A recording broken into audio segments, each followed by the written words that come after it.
I came to the hospitals and clinics based on the fact that I had a heart murmur, which was the result of a valve problem, the mitral valve. The shortness of breath, the kind of the panting just walking across the room was what made me understand and realize I had to have something done.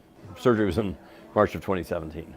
It was an open heart surgery to repair the mitral valve. I think they did reparation work on 4 valves in the heart. So I was on the table for about 11 hours. I did start coming here, I think within 2 or 3 weeks after being released from the hospital.